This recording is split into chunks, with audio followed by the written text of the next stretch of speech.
हाँ जी, सभी साथियों को राम राम, नमस्ते, हाय, हेलो, कैसे हैं आप सभी। उम्मीद करता हूँ आप और आपका परिवार ठीक ठाक होगा।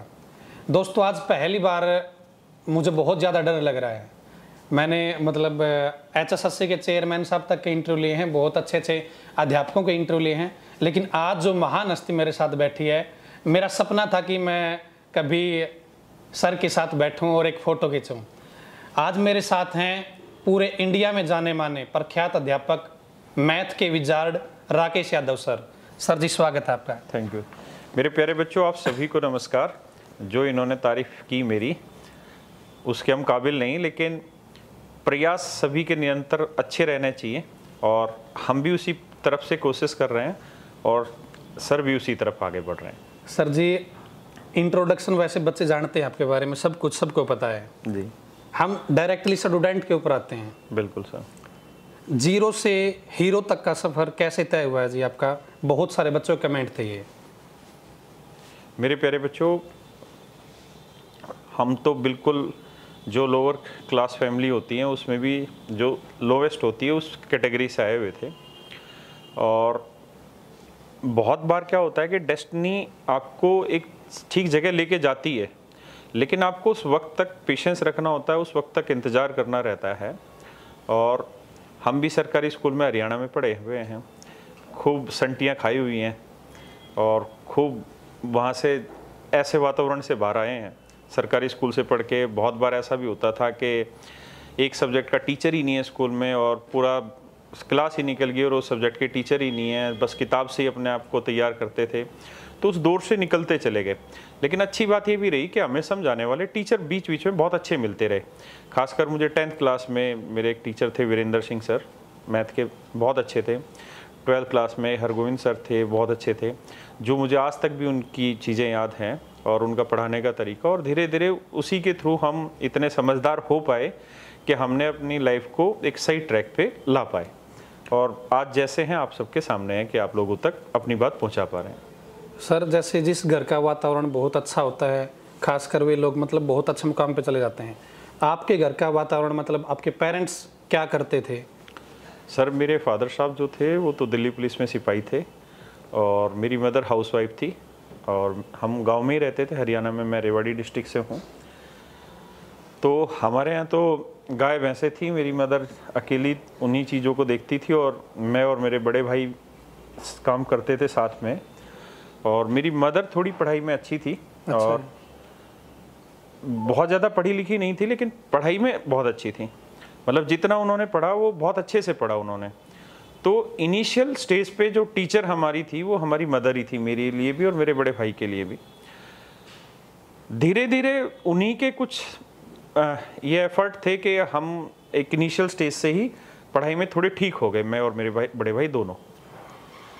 परिवार हमारा बिल्कुल सामान्य था, बिल्कुल साधारण परिवार था और खर्चे कम थे। सारे का सारा जो ध्यान था वो पढ़ाई पे ही लगाए रखा और अपने कामों पे लगाए रखा। इधर उधर भटकने के लिए ना माँ बाप ने कोई स्पेस दिया और शायद हमारी किस्मत अच्छी रही कि हम भी इधर उधर नहीं भटके। सर, आप आज मैथ के विजार्ड बोले जाते हो पूरे इंडिया में, और मैंने एक इंटरव्यू के माध्यम से देखा था कि आपके 100/100 नंबर थे। सर, क्या सच है? 10वीं में या 12th में?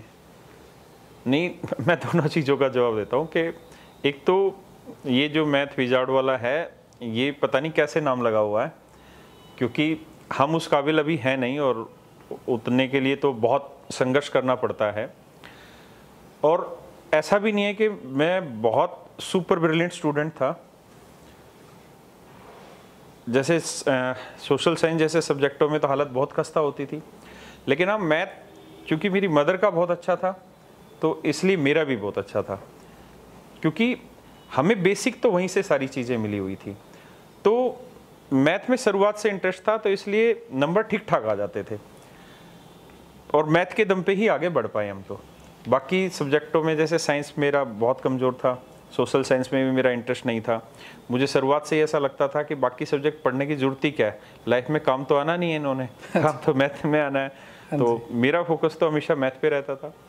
जब मैं 10th में था तो सोशल साइंस और साइंस वाले सब्जेक्टों में तो रेक्टाफिकेशन का ही काम किया, क्योंकि बहुत अच्छे से चीज़ें उतनी अच्छे समझ में नहीं आती थी।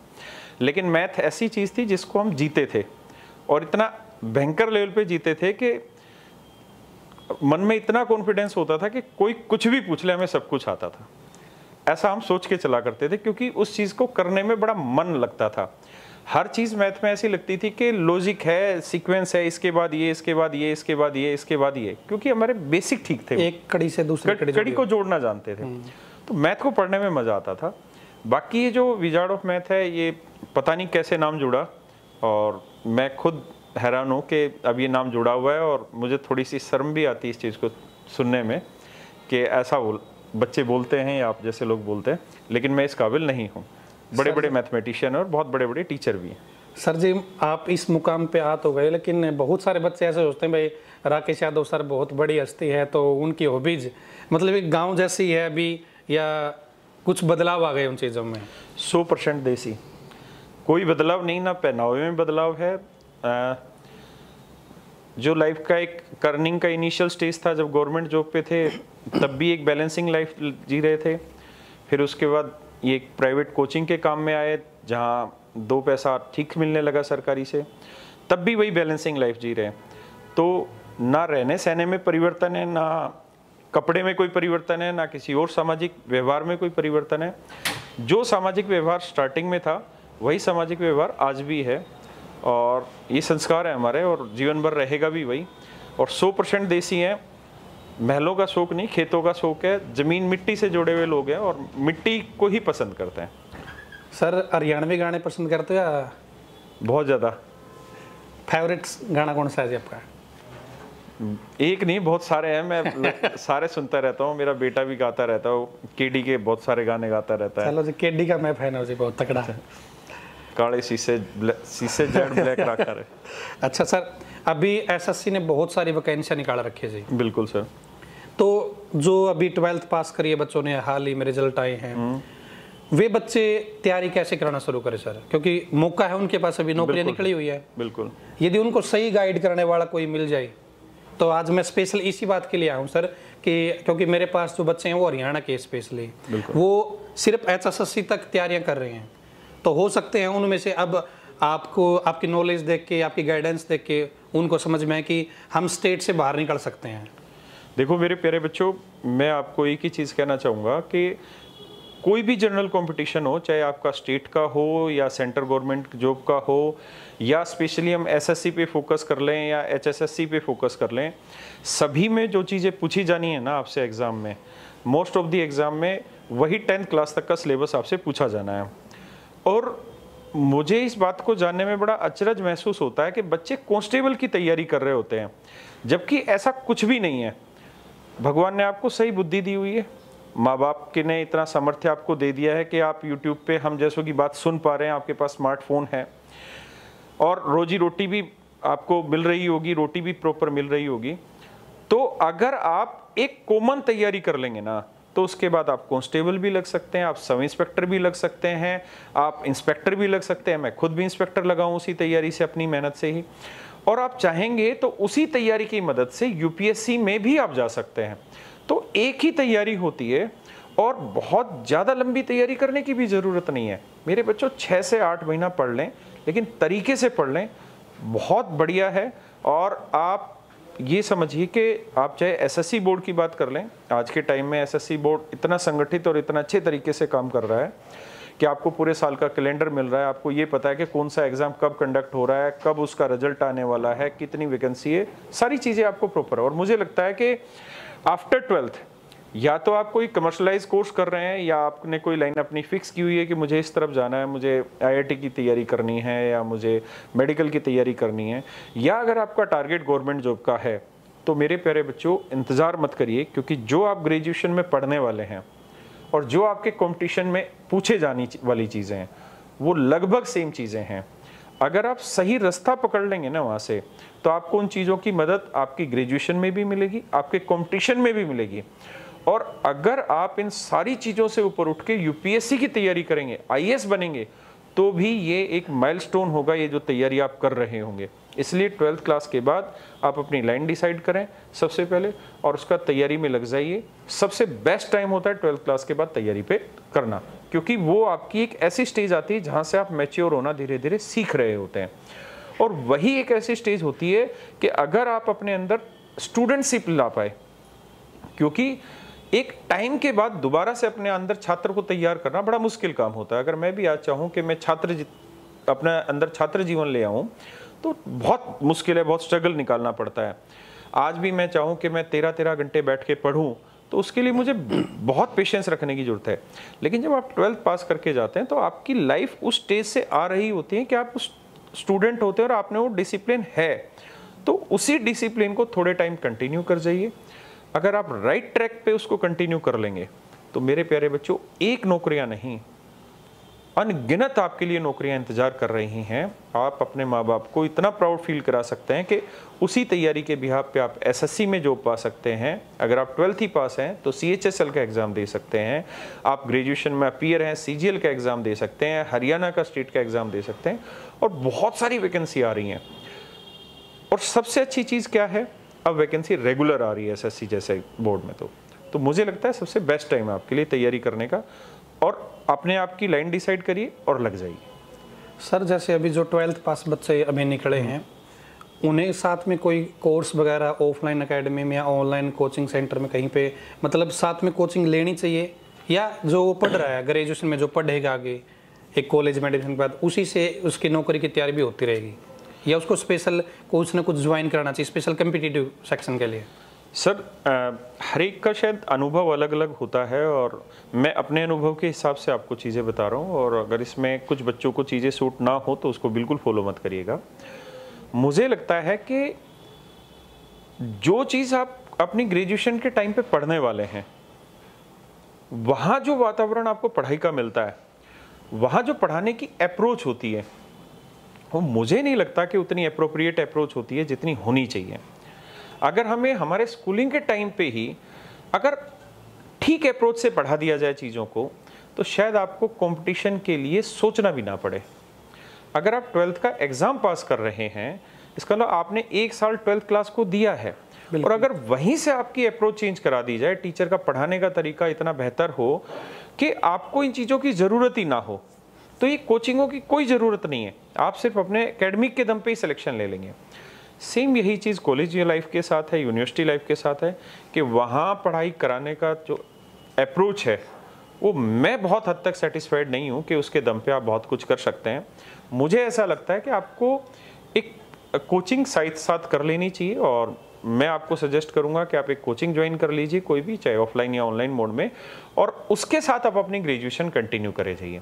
फिर आप देखेंगे कि जो यहाँ कोचिंग में जो टीचर पढ़ा रहे हैं और जो आपके यूनिवर्सिटी में जो टीचर पढ़ा रहे हैं, वहाँ बेटर तरीके से दोनों में तालमेल बिठा पाएंगे, और दोनों चीज़ों को, दोनों अप्रोच को मिलाकर आप एक अच्छा जीवन जी पा रहे होंगे। आप अपनी कंपटीशन के लिए भी तैयार हो रहे होंगे और अपनी ग्रेजुएशन के लिए भी तैयार हो रहे होंगे, ऐसा मुझे लगता है। सर आपकी बात बहुत सही है। यहाँ पे 2 चीज़ें निकल के आती है सर, बच्चे को ऑनलाइन सेक्शन में जाना चाहिए या ऑफलाइन पैटर्न पे कंटिन्यू करना चाहिए आगे, कौन सा बेटर है जी आपके नज़रिए में? मेरे प्यारे बच्चों, देखो मैं दोनों में अलग अलग कंपैरिजन करके आपको बताता हूँ। अब जो ऑनलाइन मीडियम है वो बहुत एडवांस हो चुका है। आपको एक छोटे से एग्जांपल के थ्रू मैं आपको एक बात समझाता हूँ। आप अगर अनुभव कर रहे होंगे तो आज से 5 से 6 साल पहले या 10 साल पहले क्या किसी ने सोचा होगा कि हमारे पेरेंट्स जो आज 60 साल की उम्र के हैं वो व्हाट्सएप चलाते होंगे? क्या किसी ने सोचा होगा? क्या किसी ने सोचा होगा कि वो पेटीएम चलाते होंगे, फ़ोन पे चलाते होंगे, गूगल पे चलाते होंगे? एक वक्त था मेरे प्यारे बच्चों जब आप इन चीज़ों की कल्पना भी नहीं कर सकते थे, और जीवन में आगे वही बढ़ सकता है जो जीवन की गति के साथ चले।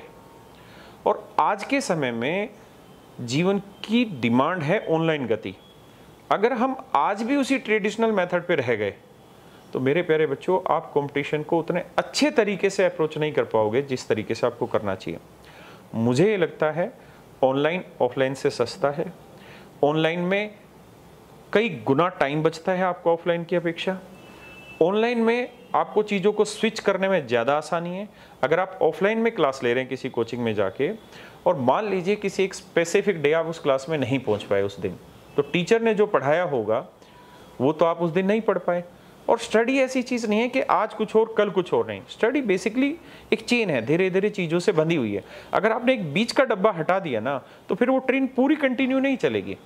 ऑनलाइन में आपको ये फ़ायदा है कि अगर आप एक क्लास नहीं ले पाए, 10 क्लास भी नहीं ले पाए या एक गैप आ गया, तो भी वो सारी चीज़ें आपके पास रिकॉर्डेड होती हैं। आप अपने टाइम के हिसाब से, अपनी सुविधा के हिसाब से उन सारी चीज़ों को देख सकते हैं। दूसरी, आपको पैसे का फ़ायदा है। मॉनेटरी, आप जानते हैं कि ऑफलाइन कोचिंग बहुत महंगी पड़ती है। आपको रोज़ आना जाना होता है ऑफलाइन कोचिंग के लिए, समय ख़राब करना होता है आने जाने में। उसके बाद फिर आपका आने जाने का ट्रांसपोर्ट का किराया लगता है। कोचिंग ऑफलाइन नेचुरल है महंगी, क्योंकि वहाँ पे सारे साधन जुटाने पड़ते हैं ऑफलाइन के लिए, तो वो कोचिंग महंगी होती है। ऑनलाइन में सस्ती, समय का हर सेकंड का सदुपयोग हो रहा है आपका। एक सिंगल सेकंड भी आपका ऐसा नहीं है जहां आपका ऑनलाइन कोचिंग में वो समय खराब हो रहा हो। दूसरी चीज़, ऑनलाइन में किसी चीज़ को जानने के अपरंपार सोर्सेज हैं। अगर आप किसी एक टीचर से किसी एक स्पेसिफिक चीज़ को नहीं समझ पाए तो आपके पास ऑनलाइन में बहुत सारे सोर्सेज हैं उस चीज़ को बहुत अच्छे से कलेक्ट करने के लिए, लेकिन शायद ऑफलाइन में ऐसे सोर्सेज नहीं। एक चीज़ और भी है सर जो मैं आपको कहना चाहूँगा कि ऑनलाइन में टीचर अपने आप को जिस लेवल पे अपग्रेड कर लिया, उस लेवल पे शायद ऑफलाइन ने आज भी टीचर ने अपने आप को अपग्रेड नहीं किया। क्योंकि ऑनलाइन जो पढ़ा रहा है ना, उसकी हर चीज़, हर सेकंड की वीडियो पूरी दुनिया देख रही होती है। बिल्कुल जी। उसका एक गलत मेथड उसके पूरे करियर को तबाह कर सकता है। हाँ जी। जबकि ऑफलाइन में एक कमरे के अंदर क्या हो रहा है, क्या पढ़ाया जा रहा है, वो कितना सटीक है, किन जगह पे उसके मेथड अप्लाई हो रहे हैं, किन जगह पे वो मेथड फेल हो रहे हैं, इसके बारे में कोई नहीं कह सकता। इसलिए मुझे लगता है कि ऑनलाइन सबसे बेहतरीन माध्यम है आपकी समय की बचत, आपके पैसे की बचत, गुणवत्ता जिसका कोई मुकाबला नहीं। अगर मुझे आज अपने बच्चे को भी पढ़ाना है जो बहुत छोटी क्लास में, 6, 7, 8 क्लास में, तो भी मैं कहूँगा कि उनको धीरे धीरे अपने आप को ऑनलाइन नॉलेज लेने की तरफ अग्रसर होना चाहिए। और आप जो बच्चे 11, 12 क्लास में या जो मैच्योर हो चुके हैं 12th क्लास के बाद, आपको अपना समय इन चीज़ों में वेस्ट नहीं करना चाहिए।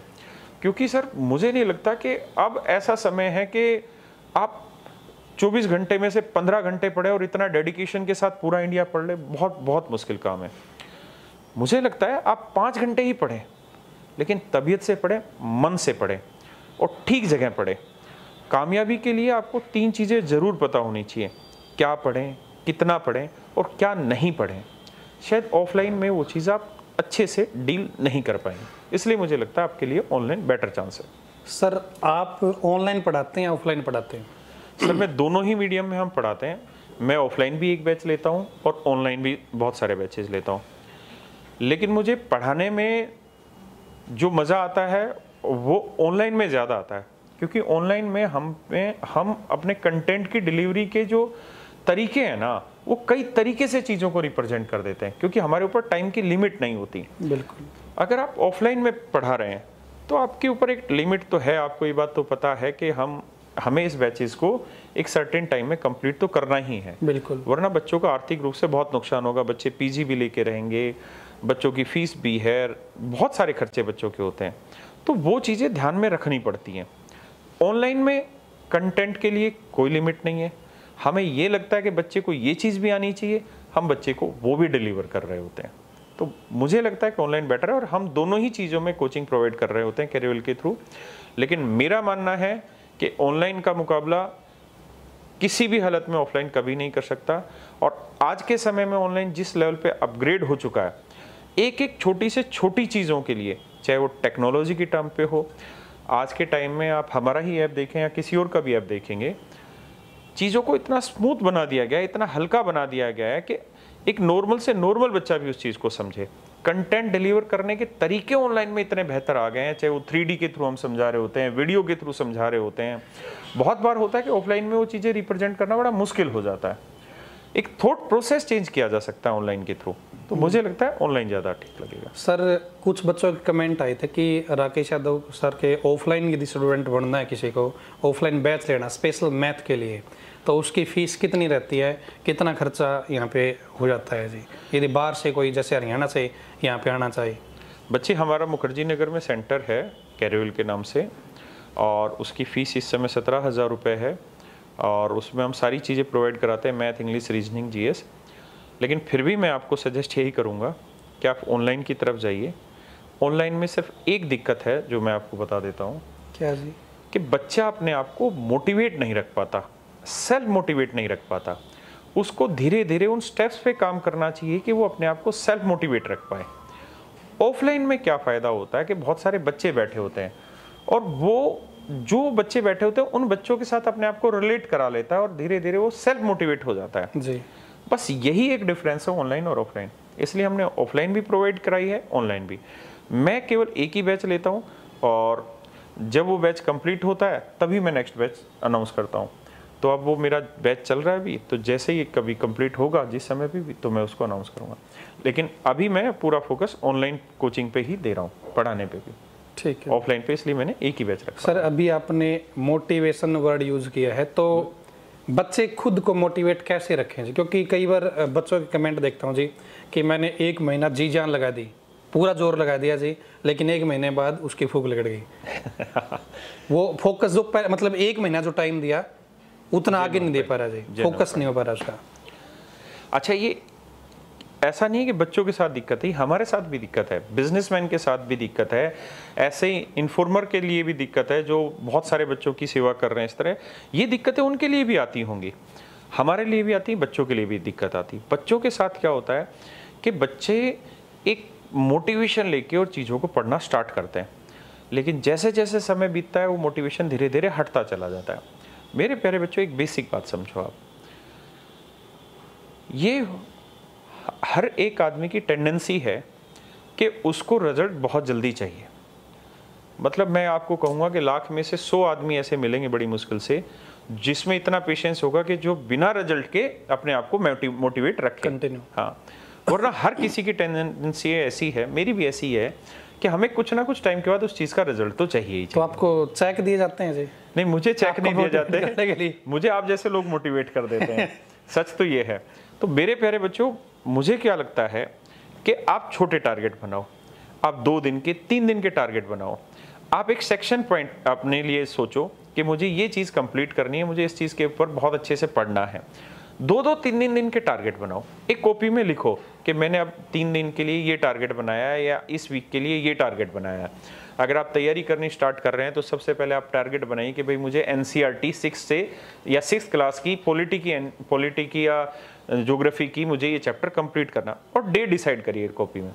और फिर देखिए कि अगर आप उसको उतने दिन में कंप्लीट कर लेते हैं ना, फिर आप देखेंगे कि धीरे धीरे मोटिवेट अपने आप होते रहेंगे।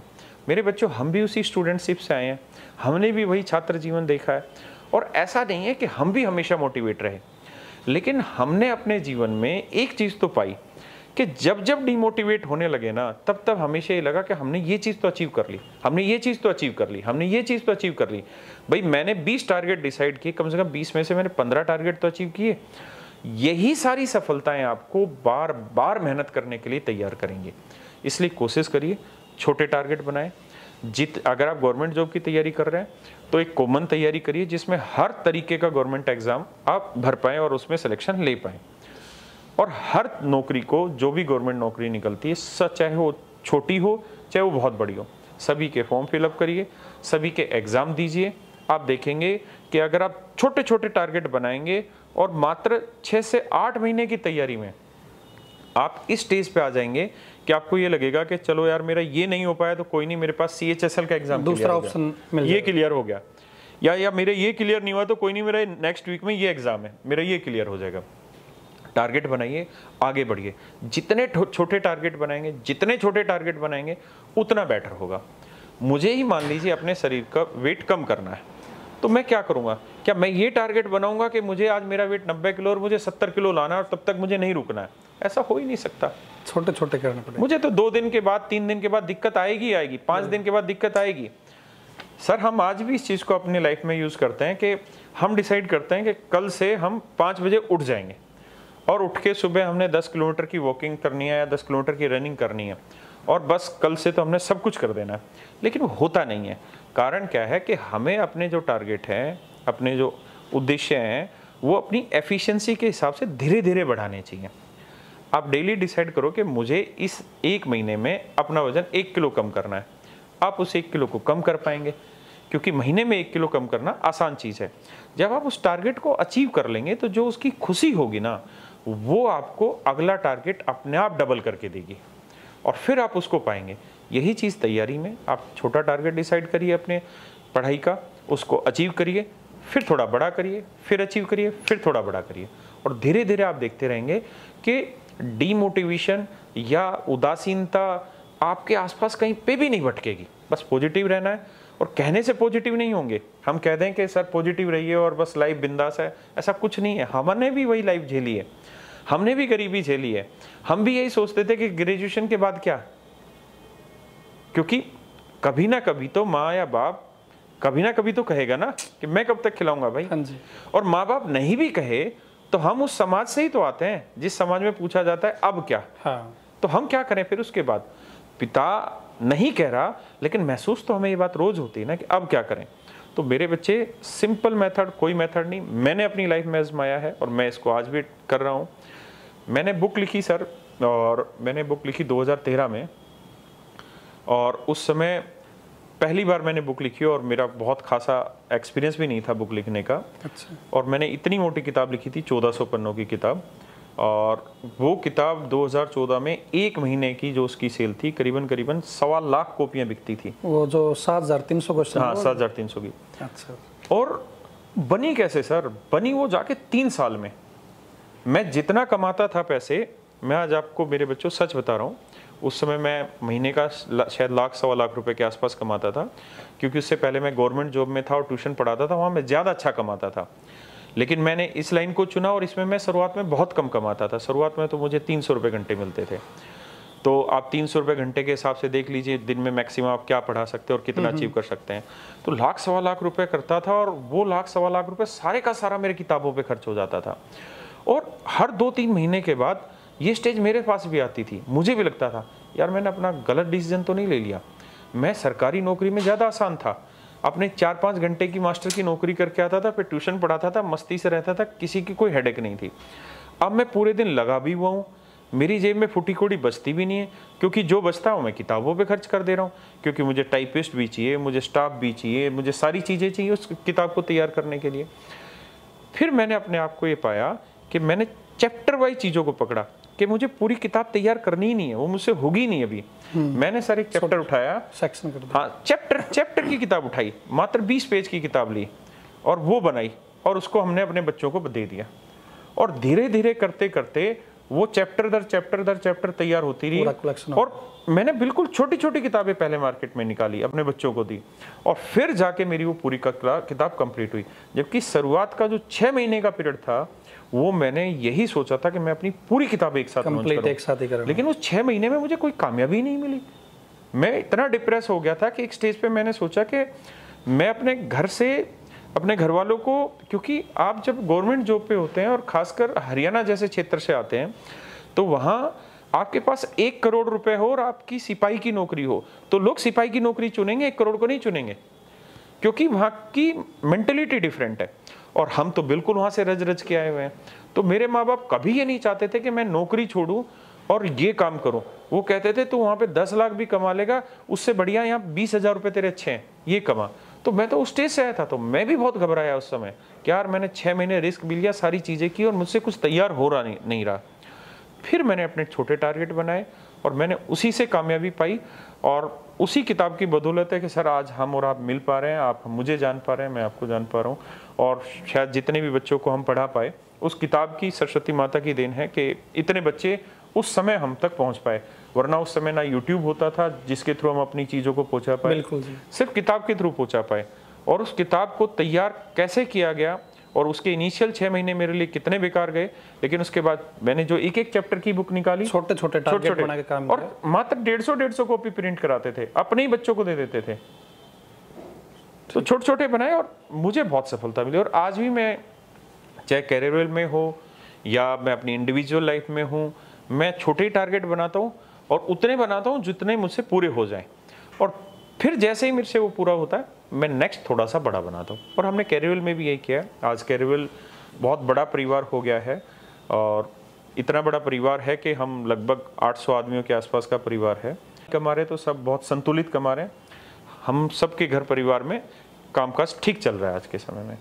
सर वापिस एक बैक हिस्ट्री का क्वेश्चन पूछते हैं। अभी तो आज देखते हैं भाई राकेश यादव बहुत सक्सेसफुल इंसान है, लेकिन पीछे क्या क्या स्ट्रगल आपने देखा है। इसी के बीच में सर कभी आपके साथ ऐसा हुआ हो कि नहीं यार नहीं करते, छोड़ देते हैं, वापस चलते हैं, आपके साथ ऐसा हुआ है कभी? सर बेसिकली क्या है कि गरीबी में ही हम लोग पले बड़े हुए हैं, और गरीबी असलियत में क्या होती है, उसकी जो आखिरी चरम सीमा होती है वहाँ से तो हमने शुरुआत की हुई है। मैं अपने बचपन की आपको बात बताता हूँ कि मेरे फादर साहब दिल्ली पुलिस में सिपाही में थे, जैसा मैंने आपको कहा, और उस समय गवर्नमेंट एम्प्लॉय की सैलरी भी उतनी अच्छी नहीं होती थी। उस समय जिनके ज़मीन जायदाद थी उनकी ज़्यादा वैल्यू थी। ये तो धीरे धीरे पे कमीशन आया, और उसके बाद अब पिछले आज से 10 साल पहले गवर्नमेंट एम्प्लॉय की वैल्यू ज़्यादा हुई। तो हमने तो वो गरीबी देखी है कि रात को 10-10, 11-11, 12 बजे, मतलब सुबह स्कूल भी जाते थे, रात को 12 बजे लाइट आती थी, क्योंकि खेतों में उस समय आप तो जानते होंगे हरियाणा में बिजली कभी 3 दिन में एक बार, कभी 12 आया तो जैसे ही लाइट आई तुरंत जाओ खेतों में पानी बुलाना। मेरे बड़े भाई साहब ये काम किया करते थे। तो हमने तो गरीबी को इतना निचले स्तर से देखा हुआ है कि आदमी जब बिल्कुल नीचे हो जाता है ना तो उससे नीचे गिरने का डर ही नहीं रहता। तो हमने तो गरीबी बहुत नीचे देखी हुई है। आज हमको बड़ा मतलब अचरज महसूस होता है कि आज हम नए कपड़े भी पहन रहे हैं या अच्छे कपड़े भी पहन पा रहे हैं। उस समय तो हमने सपने में भी नहीं सोचा था। मुझे आज भी याद है कि मैंने 6ठी क्लास तक एक ही शर्ट यूज़ की। मेरी माता ने उसी शर्ट पे जहाँ से फटी वहीं थेकले लगा दिए, और हम उसी का इस्तेमाल करते आगे बढ़ते चले गए। कभी हुआ ही नहीं। बहुत गरीबी से उठे, और शायद एक गरीबी से उठने का एक फ़ायदा ये हुआ कि गिरने का डर नहीं आया। गिरने का डर मुझे तब आया जब मैं गवर्नमेंट जॉब लग गया, और फिर मैंने ये लाइफ चुनी कंपटीशन वाली। उस समय मैं ज़रूर डरा, क्योंकि वहाँ एक संतुलित लाइफ मेरी बन गई थी। और आप कोई भी प्राइवेट काम करते हैं, जरूरी नहीं टीचिंग का, या कोई बिजनेस भी करते हैं, तो वहाँ तो रिस्क है ही है। आपको अपनी लाइफ को गवर्नमेंट जॉब छोड़ के इस सेक्शन को सिलेक्ट किया था? सर गवर्नमेंट जॉब छोड़ने का मतलब ये होता था कि अगर कल को ये काम नहीं चला तो फिर मेरे पास क्या है। हाँ, घर वाले भी मतलब मुझे तो फिर वही काम करना पड़ेगा, बिल्कुल छोटे से छोटा। तो वो स्ट्रगल बहुत बड़ा था, और वो मुझे लगता है कि मैं अगर उस समय वो डिसीजन नहीं लेता और वो रिस्क नहीं लेता तो शायद आज इतने बच्चों को नहीं मिल पाता, और इतने बच्चों को हम अपनी बातें डिलीवर नहीं कर पाते। अगर मतलब वो जो होता है वो सही होता है, जो आपके लिए सही साबित होता है। बिल्कुल, जो होता है ठीक होता है। भगवान सही रास्ते पे अपने आप लेके चला जाता है। कुछ वक्त जरूर बुरा निकलता है, लेकिन जाने दीजिए, उस बुरे वक्त का आनंद ले सकते हैं तो ले लीजिए, वो निकलेगा। मेरे फादर साहब एक चीज़ कहते थे कि है भगवान की दया से वो कहते हैं कि भगवान एक मौका तो है ना गरीब से गरीब आदमी को भी देता उठने का। जो भिखारी है ना, एक मौका तो भगवान उसको भी देगा उठने का, बस वो उस मौके तक तैयार रहे उठने के लिए। एक मौका जीवन में, जिसकी किस्मत बिल्कुल खराब है, जिसके साथ सारे गलत काम हो रहे, उसके साथ भी एक मौका आएगा कि वो उठे, बस वो मौका नहीं चूकना। और हम जैसे जो अति सामान्य परिवार थे, इनमें एक अच्छी चीज थी कि हम तो उस मौके की तलाश में रहते थे कि कब वो मौका मिले और कब हम अपने आप को पुश कर पाए। दूसरी चीज ये कि आप अपनी लाइफ में पैसे को बड़ा मत मानिए, कभी बड़ा मत मानिए। रुपए को मानो जी, नहीं, रुपए को भी बड़ा मत मानिए। अगर आप पैसे को ही बड़ा मानते ना तो शायद हम भी आज यहाँ नहीं पहुंच पाते। आज हमारे पास बहुत कुछ नहीं है इकोनॉमिकली, लेकिन हम आज इतने बच्चों तक अपनी बातें पहुंचा पा रहे हैं। हमने हमेशा ही एक चीज को चुना, और वो चीज चुनी कि हम सामने वाले को कितनी अच्छे तरीके से कितनी अच्छी चीज डिलीवर कर सकते हैं। बिल्कुल, एक टीचर के लिए तो यही चीज है। सर आज भी अगर आप कैरियर पे बैचेस देखेंगे तो मेरे ही ऑनलाइन बैच की फीस है 1999 रुपये। आप सोचिए 1999 रुपये में हम उसे साल भर उसके साथ रहते हैं। हम मिनिमम टू मिनिमम फीस में रखते हैं, क्योंकि आप बहुत ज़्यादा पैसा कमा के लेके कहाँ चले जाएंगे। उस पैसे को खाना तो है नहीं, खाना वही गेहूँ की रोटी हमने, बिल्कुल है ना, खाना हमने वही देसी काम है, दारू पीनी नहीं, सिगरेट पीनी नहीं, नशा हमने करना नहीं। हम खूब महंगे से महंगा शर्ट पैंट पहन लेंगे तो कितने की, 300-400 रुपए की शर्ट है, 300-400 रुपए की पैंट है, इससे ज़्यादा क्या पहन लेंगे। ये घड़ी जो मैंने पहनी हुई है, ये मैंने 2012 में खरीदी थी, आज भी मेरे पास वही घड़ी है। मैं इसके बदले 10 घड़ी ले आऊँ और रोज़ नई नई घड़ी पहनता रहूँ, उससे हासिल क्या होगा? टाइम तो वही बताएगी भाई, कुछ हासिल होता हो उस पैसे से, तब तो हमें मजा आया कि लो जी अब हासिल हो रहा है, हमें आज नई घड़ी पहन के आए, आज हम राडो पहन के आए, इससे बहुत कुछ परिवर्तन हो गया। कुछ भी नहीं होना, बल्कि बेकार है वो चीज़। तो कम से कम सस्ती घड़ी है, 200-300-400 रुपए की, खो भी गई तो कोई गम नहीं होगा आपको इतना ज़्यादा। इसलिए पैसे की कीमत मत रखिए, आप जीवन में अच्छा करने की कीमत सोचिए। अगर आप अच्छा कर गए ना, तो शायद पैसा तो अपने आप भी आएगा। तो मुझे यही लगता है कि आप जीवन में अच्छे कदम उठाइए अपनी लाइफ के साथ और आगे बढ़ने की सोचिए, ना कि पैसे की तरफ जाइए।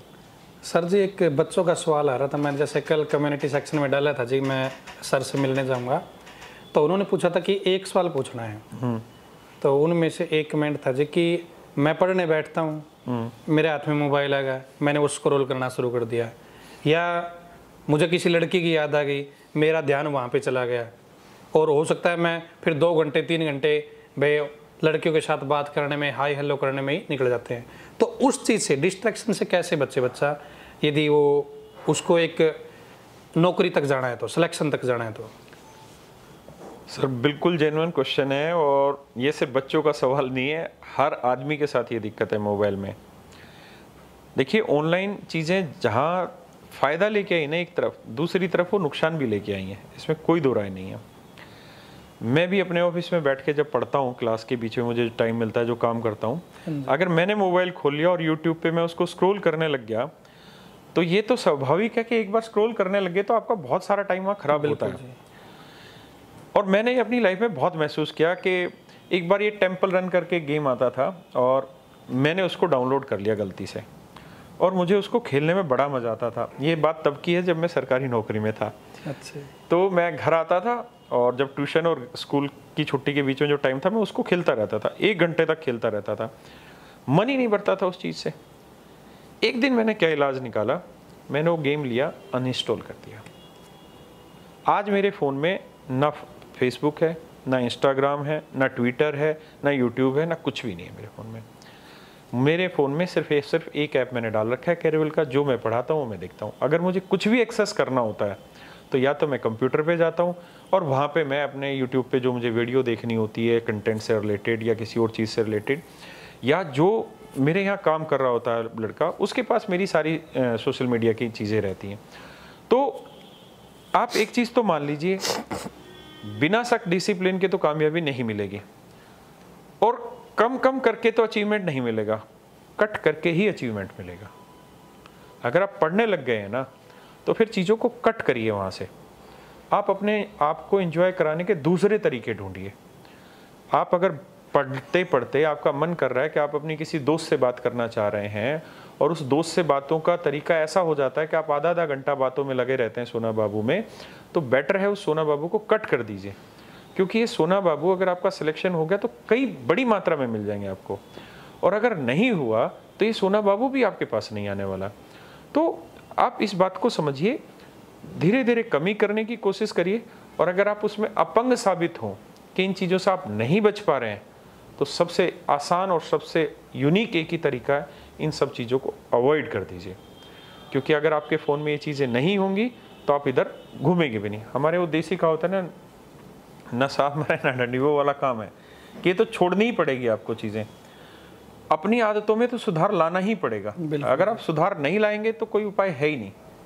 तो मुझे लगता है कि इन सोशल मीडिया वाले कामों में और जो स्क्रॉल वाली चीज़ें हैं, आपको अल्टीमेटली एक बार कट करना ही पड़ेगा। मैंने खुद भी आजमा के देखा कि धीरे धीरे कम करें सोशल मीडिया पे टाइम स्पेंड करना, लेकिन आप टाइम कम कम करते भी कम कर नहीं पाते। लेकिन जब से मैंने उसको कट किया, मैं बड़ा सुखी हूँ। मेरे पास सारा टाइम ही टाइम रहता है, मैं अपने पढ़ाई में और कंटेंट के काम में और बच्चों के लिए और टाइम दे पाता हूँ। मैंने वैसे इसके लिए एक तरीका निकाला रखा जी, जैसे फेसबुक कभी यूज़ करना है मेरे को, या और सोशल मीडिया पे कुछ यूज़ करना है, तो मैं केवल कंप्यूटर पर यूज़ करता हूँ। कंप्यूटर सबसे बेस्ट। मोबाइल पे मेरे आज तक ना मैंने कोई गेम चलाया जी, ना मेरा फेसबुक चलाया कभी, बिल्कुल सिर्फ कंप्यूटर में है। उसके लिए मैं उठना पड़ेगा जी, कार्यस्थल पर जाना पड़ेगा, वहाँ पे हो सकता है हम 5-10 मिनट यूज कर ले। और कंप्यूटर पे उतना आप इजी भी महसूस नहीं करेंगे, उसको चलाने में उतना इजी लगेगा भी नहीं। वो बिल्कुल सही तरीका है और 100% अगर आपको इस्तेमाल करना ही है तो आप कंप्यूटर पे करिए, क्योंकि धीरे धीरे ऑटोमेटिक कम हो जाएगा। आप ऐसा नहीं कर सकते कि मैं रात को 1 घंटे के लिए इस्तेमाल करूंगा, धीरे धीरे वो 1 से 1.5 घंटा भी हो जाएगा। कई बार नहीं भी करेंगे, लेकिन कई बार 3-3 घंटे भी यूज कर लेंगे। बेटर है अवॉइड करिए, जब तक स्टूडेंट है तब तक तो खासकर अवॉइड करिए। सर स्टेट गवर्नमेंट की बात करें, जैसे हरियाणा में सर अभी नौकरी के नाम पे मतलब सिचुएशन बहुत ज़्यादा ख़राब है जी। एग्ज़ाम आते हैं, फिर क्या पता सेम डेट में एग्ज़ाम कैंसिल कर दिया जाता है, पोस्टपोन कर दिया जाता है, या भर्तियाँ नहीं आती है तो फिर उनके 4-4 साल 5-5 साल एग्ज़ाम डेट का कोई अता पता नहीं होता है, पूरे प्रोसेस का नहीं पता होता है। तो इस सिचुएशन में मतलब बच्चे को स्टेट गवर्नमेंट के ऊपर ही भरोसे रहना चाहिए या वो सेंट्रल गवर्नमेंट की तरफ बढ़ना चाहिए उसको जी? देखो सर, मैं 2 चीज़ें बच्चों को कहूँगा। एक तो आप पॉजिटिव रहिए इस चीज़ को लेके, हरियाणा सरकार ठीक जगह ठीक लोग बात पहुँचा रहे हैं। जिस जगह बात पहुँचानी चाहिए और जिस तरीके से पहुँचानी चाहिए वहाँ बातें पहुँचाई जा रही हैं और सरकार भी इस बात को समझ रही है कि अब आप 1980 के भारत में नहीं बैठे हैं कि जहाँ इतना ढिलमुल रवैये से बच्चों के साथ ट्रीटमेंट किया जा सके। हाँ जी। जिस तरीके से सेंट्रल गवर्नमेंट ने इस समय किया हुआ है, आप एसएससी का ही मैं उदाहरण देता हूँ, आपके पास प्रॉपर कैलेंडर आता है, एक चीज़ की पूरी डिटेल रहती है। अभी मेंस एग्जाम हुआ, उसके तुरंत बाद उसकी आंसर किया जाती है। हरियाणा में भी सारी चीज़ें टाइम पे होंगी, लेकिन हम मान लेते हैं अभी के लिए नहीं हो रही। तो मेरे प्यारे बच्चों, आप एक चीज़ को टारगेट मत बनाइए। मैंने आपको स्टार्टिंग में ही कहा कि आप कंप्लीट तैयारी की तरफ जाइए, और उस कंप्लीट तैयारी में आप हरियाणा का एग्ज़ाम निकलता है, हरियाणा का भी एग्ज़ाम दीजिए। आप स्टेट का निकल रहा है, स्टेट का रखिए, सेंटर का निकल रहा है, सेंटर का रखिए, बैंक का निकल रहा है, बैंक का रखिए। यानी कॉमन तैयारी करिए और उसके बिहाफ पे सारी चीज़ों को पकड़ने की कोशिश करिए, ऐसा मेरा मानना है। बाकी आप जानते ही हैं, समझदार हैं, 2024 में हरियाणा में चुनाव है और मुझे लगता है अब वो टाइम आ गया। इलेक्शन के टाइम पे तो भर्तियां होंगी ही, ये तो श्योर नहीं, इस बार शायद इलेक्शन के टाइम पे नहीं, इलेक्शन से पहले होंगी। 2022 के एंड आते आते वैकेंसी होंगी और 2023 में, जहाँ तक मुझे थोड़ी बहुत जानकारी है और जो जिन लोगों के थ्रू हम 2 बातें जान पाते हैं, 2023 के स्टार्टिंग में ही बहुत सारे बच्चे ज्वाइन भी करना स्टार्ट करेंगे। इस बार रूप बदलेगा, तो आप पॉजिटिव रहिए और आगे बढ़ने की कोशिश करिए। सर कुछ बच्चे ये जानना चाहते हैं कि राकेश यादव सर की जब जवान थे, जवान थोड़े अब भी हैं लेकिन पहले इतने नहीं हैं, तो कितनी गर्लफ्रेंड हुआ करते? भाई उस समय तो मतलब ही नहीं पता होता था इन चीज़ों का। उसमें सर हम तो सरकारी स्कूल में पढ़े हुए, सरकारी स्कूल में लड़के लड़कों का स्कूल था, तो इसलिए इन बीमारियों से दूर रह गए। कॉलेज भी सरकारी मिला किस्मत से, क्योंकि उतना सामर्थ्य था नहीं कि प्राइवेट कॉलेजों में पढ़ लें। फिर भी छोटी मोटी तो होगी जी, छोटी मोटी लड़का होगा जी कभी तो? नहीं, धड़का भी होगा तो मुझे तक महसूस हुआ नहीं होगा। और दूसरी चीज़ ये है कि कई बार परिस्थितियाँ ऐसी होती हैं कि आदमी उन्हीं से जूझ ले, आदमी को 2 वक्त का खाना टाइम पे मिल जाए और वो जिस चीज़ के लिए आगे बढ़ रहा है वो चीज़ उसकी कुछ हद तक भी मिल जाए, तो उसके लिए वही बहुत बड़ी चीज़ होती है। ये चीज़ें भी मैटर करती होंगी, आया होगा ज़रूर कभी ना कभी मन में, लेकिन ऐसा नहीं है कि कोई एक फिक्स रहा होगा। आई होंगी, बहुत मन में आई होंगी कभी कभी, लेकिन मन में लड्डू कभी तो फूटा हुआ है, बहुत बार फूटे होंगे, क्योंकि जवान तो हम भी रहे हैं। लेकिन अपना लाइफ का जो टारगेट था ना, और जिस परिस्थितियों से हम आए हुए थे, वो इतनी मतलब स्पष्ट थी कि हमें पता था कि अगर ये नहीं कर पाए तो जहां है उससे नीचे बहुत बुरा हालत है। तो माँ बाप ने कम से कम इस काबिल बनाया कि हम दिल्ली देख पाए। टारगेट तय था का। कम से कम माँ बाप इतने तो समझदार थे, पढ़े लिखे थे, इतना कमा रहे थे कि हमें सरकारी स्कूल भेज पाए। माँ बाप इतने तो थे कि उन्होंने मुझे कॉलेज दिखा दिया सरकारी, वरना मेरे बड़े भाई ने तो मतलब वो आर्मी ज्वाइन कर ली थी उन्होंने एक स्टेज पे। तो इकोनॉमिक सिचुएशन बहुतों की बहुत कुछ होती है और हर किसी को ये मौका नहीं मिलता कि दिल्ली नसीब हो जाए। सच में दिल्ली बहुत दूर है, और अगर आप दिल्ली को जानते हैं, दिल्ली घूम भी गए हैं, तो ये तो बहुत बड़ा सपना होता था हमारा। तो आई होंगी बहुत सारी चीज़ें, आपकी में भी आए, मस्त रहिए, जो मन में आ रहा है, जो ठीक लगे आप सोचिए उसको, लेकिन अपने टारगेट को फोकस रखिए, क्योंकि अगर टारगेट छूटा तो ये जो आ रहा है ना, ये कुछ नहीं कर पाएगा, ये आएगा भी नहीं बल्कि। इसलिए मेरे हिसाब से टारगेट पे फोकस रखिए सर। और सर बहुत सारे बच्चे ऐसे हैं सर, जैसे पीछे एसएससी का कोई एग्ज़ाम दिया, सीजीएल का या सीएचएसएल का, तो वो 1 नंबर से 2 नंबर से रह जाओ जी। फिर मतलब वो कमेंटों में कभी भाई किसी सर के पास, कभी किसी सर के पास पूछते हैं भाई मैं 1 नंबर से रह गया, मैं 2 नंबर से रह गया। तो इस सिचुएशन में बच्चा कैसे वापस अपने आप को इम्प्रूव करे जी? तो सर मुझे लगता है कि 1-2 नंबर से रहने का मतलब है कि बच्चा लगभग कामयाब हो गया है ना। बस अब उसको ज़रूरत है तो जो वो एफर्ट कर रहा है ना, उसी एफर्ट को लगातार थोड़ा आगे बढ़ाए। बहुत बार क्या होता है कि हम इधर उधर भटकते हैं ना सफलता की तलाश में, वो भी गलत है। आपको शुरुआत में बहुत पेशेंस से, ठंडे दिमाग से सोच के एक रास्ता चुनना चाहिए। आपको बहुत ठंडे दिमाग से समझना चाहिए कि मुझे किस टीचर के पास पढ़ना है। उसकी आप 8 क्लास, 10 क्लास, 5 क्लास डेमो लो। बहुत ठंडे दिमाग से सोचो कि क्या ये टीचर मुझे अपनी बात समझा पा रहा है और क्या मैं उसकी बात समझ पा रहा हूँ। और एक बार फिर विश्वास हो गया तो उस चीज़ पे आप कंटिन्यू आगे बढ़ते रहिए, बीच में शिफ्ट मत होइए। सफलता मिले ये ज़रूरी नहीं, और ऐसा ज़रूरी नहीं कि आप पहली बार में अटेम्प्ट में आप क्लियर कर लें, 2 अटेम्प्ट में क्लियर कर लेते हैं, 3 अटेम्प्ट में भी क्लियर कर लेंगे, 4 में भी क्लियर हो जाएगा। आप चिंता मत करिए, भगवान ने आपके लिए अच्छा ही सोचा है, बुरा तो सोचा ही नहीं है। 1-2 नंबर से, 4 नंबर से रह गए हैं तो आप ये सोचिए आप रहे नहीं हैं। भगवान ने आपको ये डायरेक्शन दी कि बेटा और कंटिन्यू कर। इस बार 1-2-4 से रहा नहीं है, अगली बार 1-2-4 रैंक लेके आनी है तूने। बिल्कुल 1-2-4 नंबर मत दे, 1-2-4 रैंक दे। भगवान ने तुझको वो डायरेक्शन प्रोवाइड की, इसलिए बिल्कुल मत घबराओ। तैयारी लेकिन कॉमन एक ही करो मेरे बच्चों। सर जैसे अभी ड्राइवर की भर्ती भी आई है दिल्ली में, और भी बहुत सारी भर्ती हैं, और बहुत सारे स्टूडेंट ऐसे हैं जो देखते हैं जी अपने वीडियो, जो नौकरी करते हैं प्राइवेट सेक्टर में, तो वे बच्चे मतलब कैसे तैयारी करें जी इसमें? कुछ जो हाउसवाइफ है, पहले तो सर ऐसे होता था भाई उनको शनिवार या रविवार का टाइम मिल जाता था, उस टाइम कर लेते थे एडजस्ट, लेकिन अब क्या चीज़ बदल गई है जिससे मतलब उनको बेटर मिल सकता है जी? सर देखो, एजुकेशन तो एक ऐसी चीज़ है कि आज के समय में जो कंपटीशन है, आपको मेहनत तो अच्छी खासी करनी ही पड़ेगी। और बहुत बार ऐसा भी होता है कि जॉब के साथ कर पाना थोड़ा सा आसान काम नहीं होता, बड़ा मुश्किल होता है। लेकिन बहुत सारे ऐसे उदाहरण भी हैं हमारे सामने कि कुछ लोग ऐसे हैं जो दिल्ली पुलिस सिपाही की ट्रेनिंग कर रहे थे, और ट्रेनिंग करते करते तैयारी की और यूपीएससी में सिलेक्शन हुआ उनका और बहुत अच्छी रैंक आई। अच्छा। ऐसे बहुत सारे स्टूडेंट को हम जानते हैं। बहुत सारे ऐसी हाउसवाइफ हैं जो घर का नॉर्मल काम करते करते कभी आधा घंटा पढ़े, कभी 1 घंटा पढ़े, और उसके बिहाफ पे भी सिलेक्शन लेके चले गए। लेकिन फिर भी मैं आपको ये कहूँगा कि तैयारी एक मन करके करिए। हमारे यहाँ पे भी बहुत सारा स्टाफ होता है और वो तैयारी कर रहे होते हैं या किसी और चीज़ को डेडिकेटेडली वो पढ़ना चाह रहे हैं, तो हम उनके लिए भी यही चीज़ कहते हैं कि आप 3 घंटे काम करो, 4 घंटे काम कर लो। आप मत करिए 8 घंटे हमारे यहाँ काम पे, आप 3 घंटे काम करिए और बाकी अपना पढ़ाई पे ध्यान दीजिए। लेकिन फिर भी अगर आप लोगों के लिए संभव है तो जॉब छोड़ के सिर्फ तैयारी पे फोकस करिए, क्योंकि कंप्लीट तरीके से डेडिकेटेड हो जाएंगे ना एक चीज़ के पीछे, तो आपको इधर उधर भटकने का रास्ता नहीं मिलेगा। आपको ये बताया मैं जॉब छोड़ चुका हूँ, मुझे करना है तब यही करना है, आप लगातार लगे रहिए। मैंने बहुत सारे ऐसे स्टूडेंट हैं जो पहले हम ऑफलाइन पढ़ाते थे तो वीकेंड बैचेज होते थे, उसमें बच्चे आते थे। बहुत सारे ऐसे बच्चे होते थे जिनका मतलब प्राइवेट नौकरी होती थी, शनिवार रविवार पढ़ने आते थे। उनमें मैंने देखा कि बहुत सारे ऐसे बच्चे होते थे कि जो अपनी पर्सनल लाइफ भी खराब कर देते थे, क्योंकि 5 दिन तो वो अपने ड्यूटी पे बिजी रहते थे, 2 दिन वो फिर पढ़ाई में फोकस रखते थे।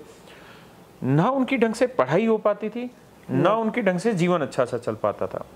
जीवन व्यस्त हो तो ठीक है, पर अस्त व्यस्त नहीं होना चाहिए।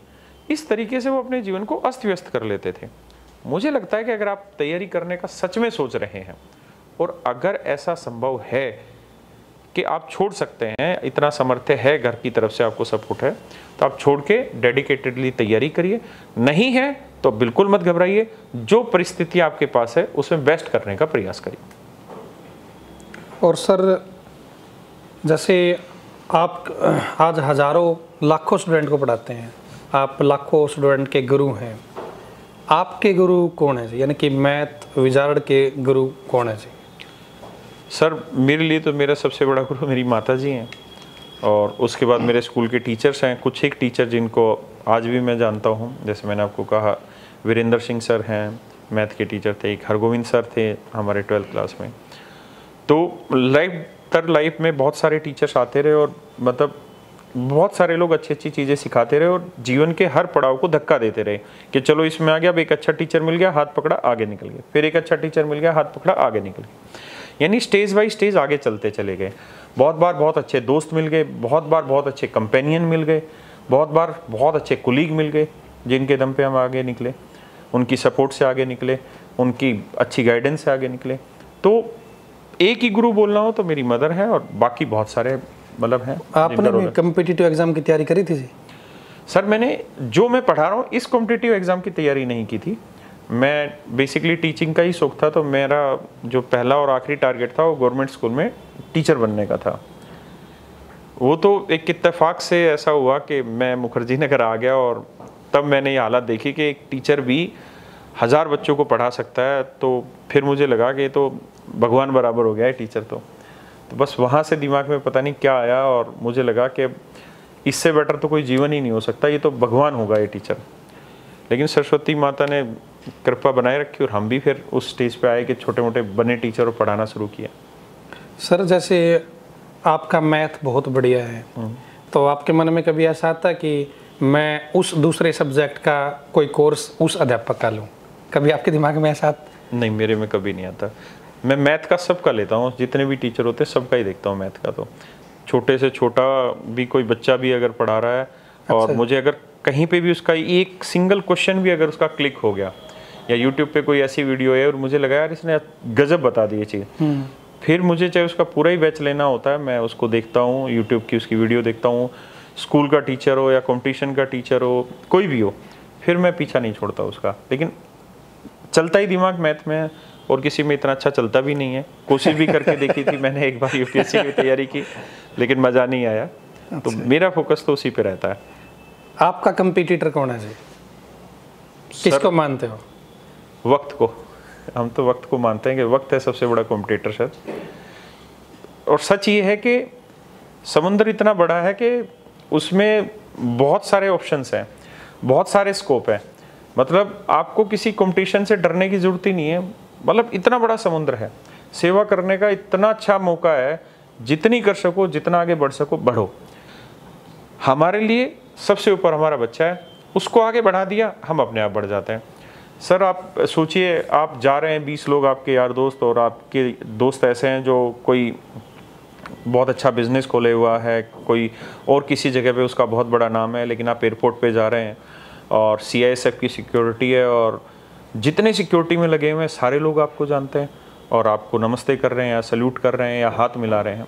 तो उस इज्जत का कोई मुकाबला थोड़ी है। बिल्कुल जी। और वो आपको सल्यूट किस लिए कर रहे होंगे? एक टीचर को यही तो बचता है। वो सल्यूट किस लिए कर रहे होंगे? उसको आपसे पैसा चाहिए? नहीं।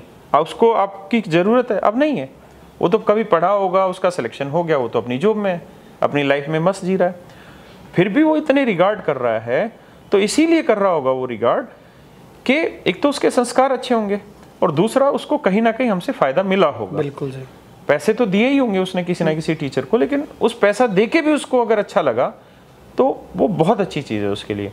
और मुझे लगता है असली धन वही है, वही कमाना चाहिए। जो मैं आपको कह रहा था, 10 घड़ियाँ खरीद लो, 10 गाड़ियाँ खरीद लो, कुछ हासिल नहीं होने वाला। आपके पास कितनी गाड़ी है? सर मेरे पास एक ही गाड़ी है और मैं जब पहली सरकारी नौकरी लगा था तब मैंने मारुति 800 ली थी। उसी के बाद से जब वो उसकी डेडलाइन ख़त्म हो गई उसकी गाड़ी की, जो टाइमलाइन है गवर्नमेंट की, फिर उसको छोड़ के दूसरी गाड़ी ली, फिर उसकी जब टाइमलाइन ख़त्म हो गई फिर तो आज भी एक ही गाड़ी है और बेसिक गाड़ी में ही हम मज़ा आता है, उसी में खुश है।